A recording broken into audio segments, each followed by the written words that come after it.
Breaking news. Today, July 3rd, 1863, marks the final day of the Battle of Gettysburg, fought between the Union and Confederate armies. There were as many as 51,000 casualties in total. On the Union side, there were about 23,000 dead or wounded, while the Confederates had 28,000 dead or wounded. Although the North, the Union, had many casualties, they still pulled through to defeat the Confederacy. The Battle of Gettysburg lasted a total of 3 days, but is indeed finally over. The battle began on July 1st after General Robert E. Lee marched his army into Pennsylvania, clashing with the Union Army.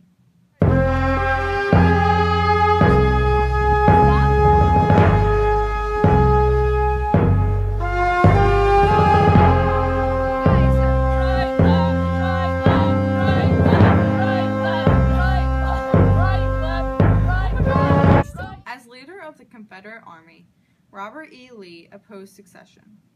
With previous unsuccessful invasions, he knew that the battles against General Meade, the commander of the Union, was going to be a challenge. This fight was going to be a challenge because Robert E. Lee was not well physically and mentally. Also, because he lost his right arm man in a previous battle. Commander Robert E. Lee thought that the true defeat would be to win on Northern soil. On the last day of the battle, Lee sent his troops to attack the front line of the Union Army. After this plan resulted in an unsuccessful defeat, Robert E. Lee sent his army to retreat. On the opposing side, the Union's leader, General George Meade, was a successful leader of the Potomac Army. At the Battle of Gettysburg, General Meade defended the Union by fighting off the Confederate Army. On the first day of the battle, it did not end well for Meade or the Confederates. Both sides were not prepared for the battle, so it took them a day to get settled and ready to fight. On the third day of battle, General Meade suffered from a large attack from Robert E. Lee and his army. Luckily for General Meade, the Union defeated the Confederates in the 3-day Battle of Gettysburg.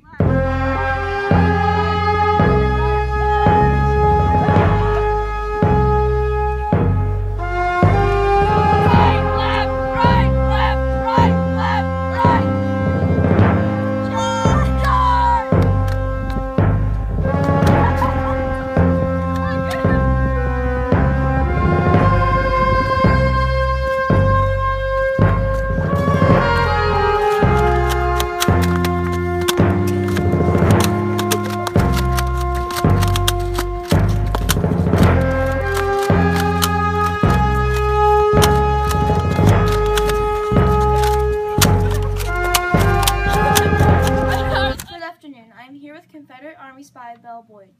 Confederate spies provided details on troop movements and strengths. So, Belle, can you tell me about your life as a Confederate spy? Well, I was born into my family in Virginia. When I was a spy, men invaded my home, tore down my American flag, and spoke rudely to my mother and I. I was 17 at the time, and I shot and killed the man that did that. It was a scary situation, but I acted on impulse and did what needed to be done. I was sent to jail, but was released a month later. That's a tough situation to be in. How did that end? Well, I sailed into England in 1864 to serve as a Confederate courier, but was unluckily intercepted by a Union troop. I fell in love with a naval officer, and he helped me escape to London, where we were married. Wow, sounds like you've been through a lot. Thanks for your time with us here today, and we'll see you next time.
know you love